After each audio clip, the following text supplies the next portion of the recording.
Welcome to Wash Talk, the podcast series from IRC, where we talk about water, sanitation and hygiene services around the world.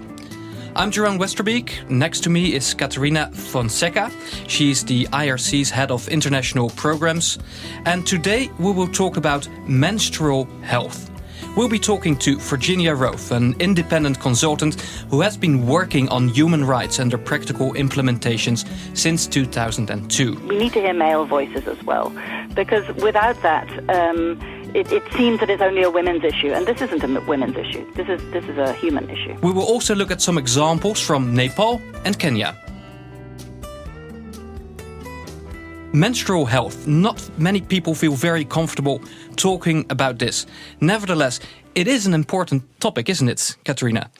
Yes, menstrual health, it's an issue most people don't think about. Well, actually, half of us does think about it, we just don't talk about it. Periods affect half of the population. In many countries, it affects the freedom to study, to work, to move about the world with basic dignity. For half of the population, think about this. So we have, for instance, free toilet paper, but in many countries there is a vast difference in access to sanitary products. There is also high taxes on tampons and sanitary pads.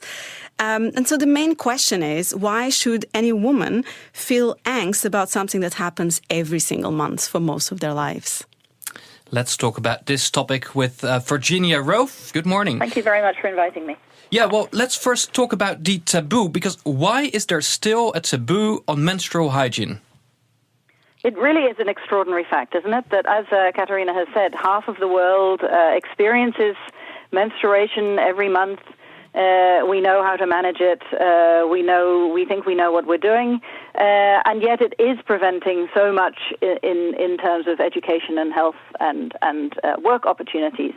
And why this is the case is truly puzzling when we look at the world and we see we have strong female leaders such as Ellen Johnson Sirleaf. We have Angela Merkel. We almost had a woman in the White House,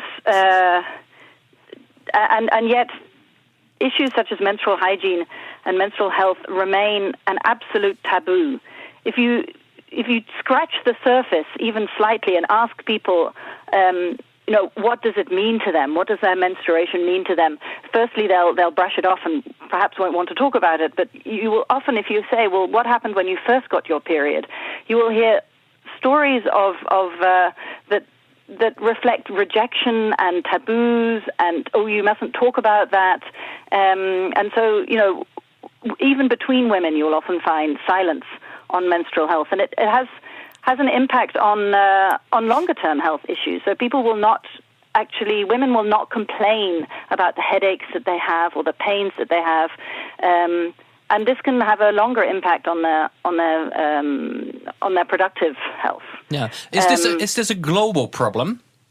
I would absolutely say it's a global problem. Often in the wash sector, we're talking about developing countries and the impact of lack of sanitation and the lack of water. But when it comes to menstrual hygiene and menstrual health and people's menstrual cycles, it is absolutely, I think, a global problem. It's something that is not spoken about freely anywhere in the world. Or this is only just beginning to change and be challenged. Yeah, of course, it needs to change. Is also a policy change needed for this? I would say absolutely. There needs to be a change within cultures, within the way that women talk about their needs and their not just their health needs, but broader than that. And this needs to be understood also at the higher levels within national and local policies.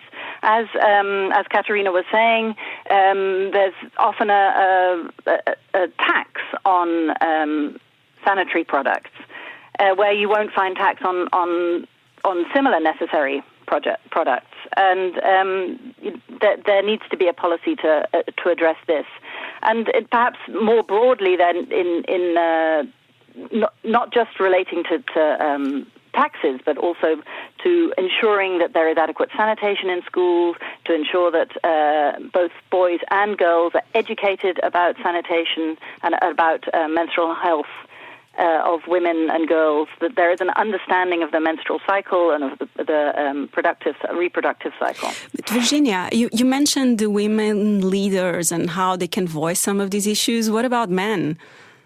I absolutely believe that men have an absolutely important role to play here. I mentioned the female leaders because I think that shows that we are making progress in terms of the women's voice in the world. But in order to make progress on issues such as menstruation and menstrual health, men also need to hear male voices as well. Because without that, it seems that it's only a women's issue, and this isn't a women's issue. This is a human issue. Absolutely. Well, thanks for mentioning the gender inclusion. Let's talk about an example from Nepal. Radha Paudel, she's the president of Action Works Nepal, and she's joining us by telephone. Welcome. Thank you. In Nepal, you organize workshops on gender inclusion, gender-based violence, community mobilization, human rights, and menstrual health. What is the major challenge for you within this work? Based on my more than 3 decades experience on menstrual health management, it is severely neglected everywhere. Even the Sustainable Development Goals has not clearly mentioned about it. There is a huge gap in understanding the importance and urgency of menstrual health management in a discourse of peace building, human rights and empowerment.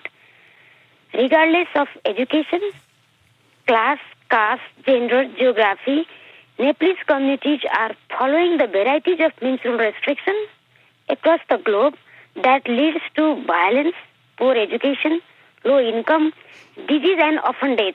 Just yesterday, a 21-year-old woman was found dead in Chhaupadi. Chhaupadi means the place where girls and women have to stay during period and childbirth. So in this connection, a key challenge is lack of ownership of the issue from all sectors. Listening to this story, this is quite a severe story, isn't it?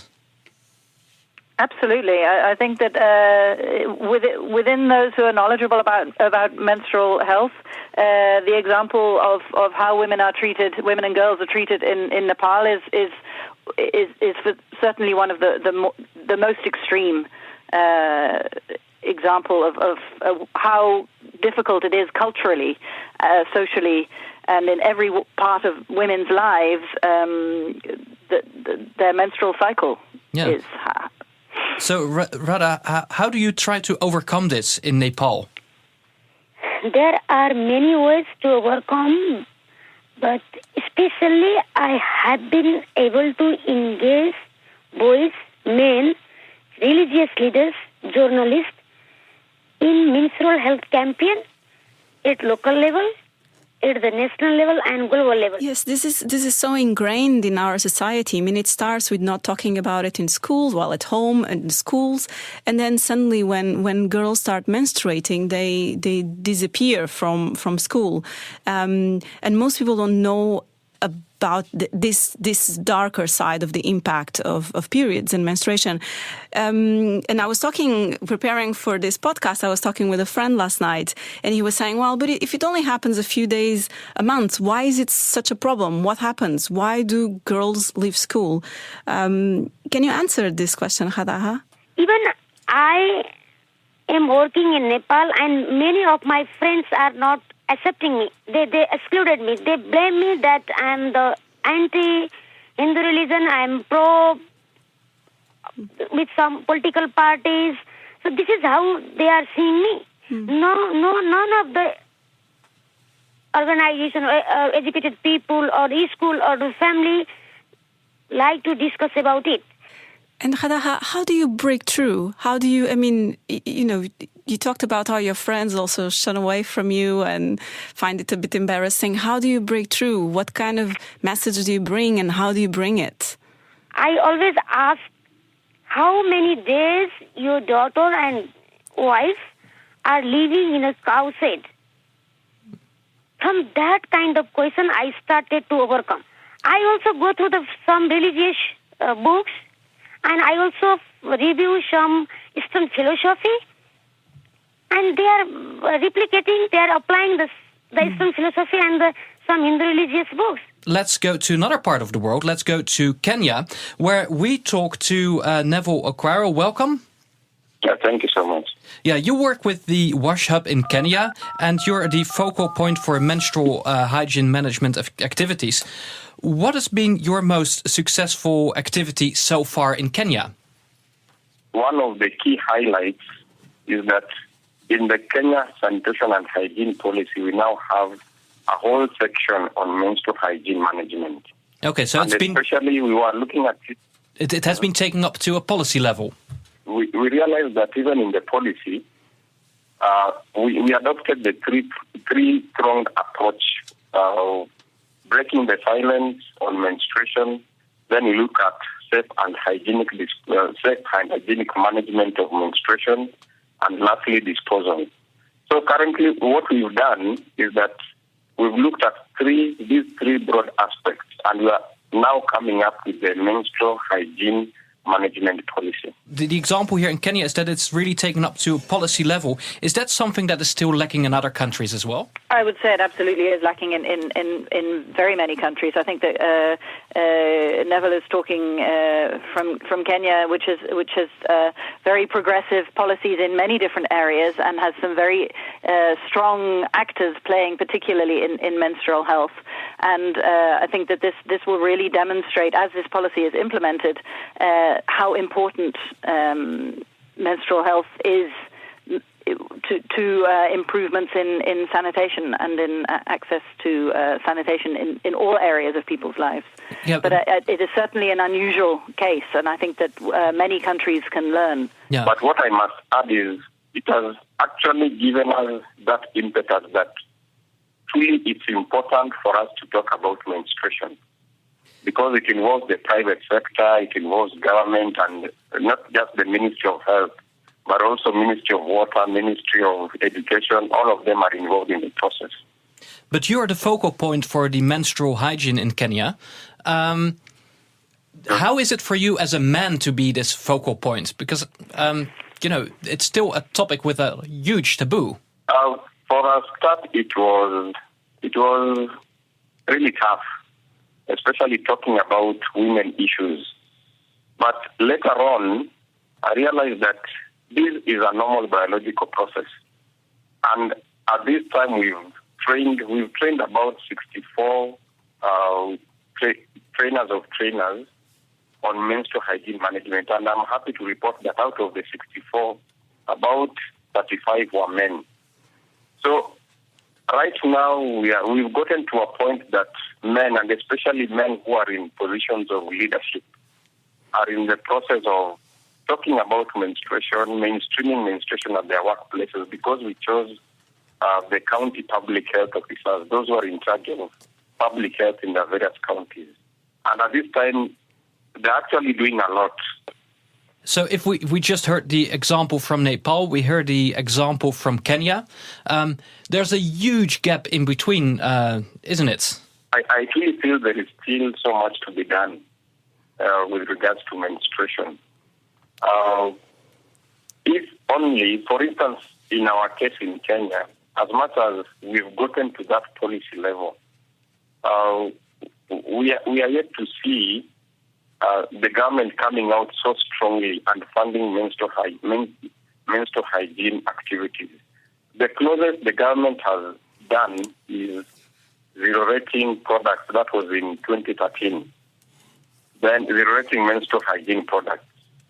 Then at the same time, the government has been giving out sanitary pads to girls in primary schools.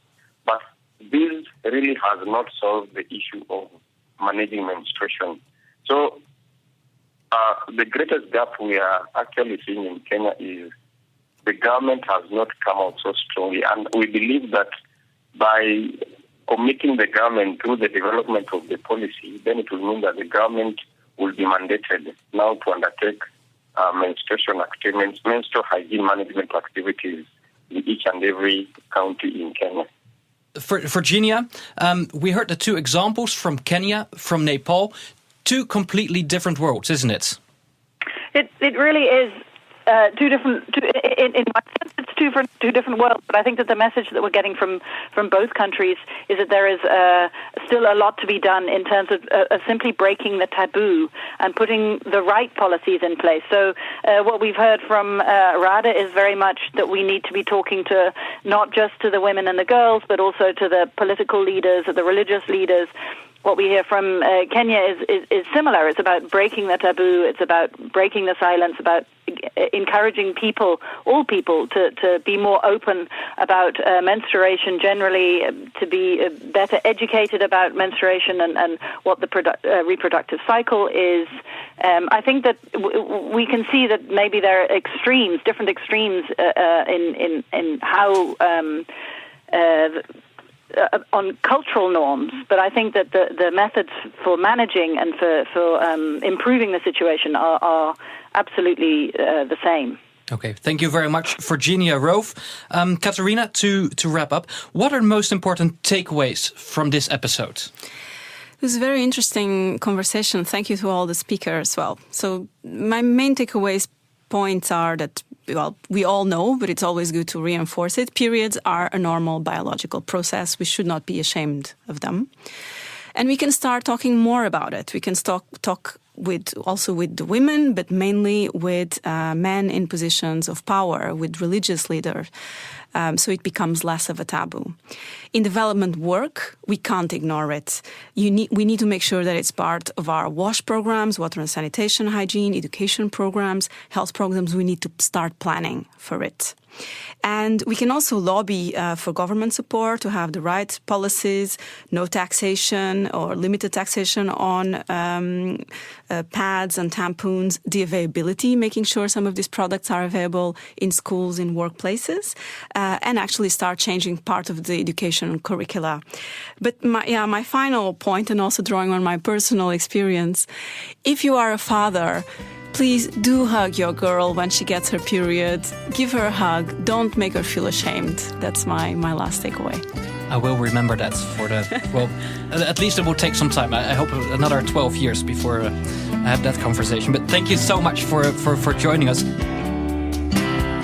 That's it for this episode of WASH Talk. If you have any comments or questions about anything you've heard, please get in touch with us. You can do this through our website, ircwash.org/washtalk, or on Twitter @IRCWash using the hashtag WashTalk, or you can also find us on Facebook. Thank you very much for listening. This podcast was brought to you by IRC, an international think and do tank that works towards finding long-term solutions to the global crisis in water, sanitation and hygiene service, mainly in rural areas.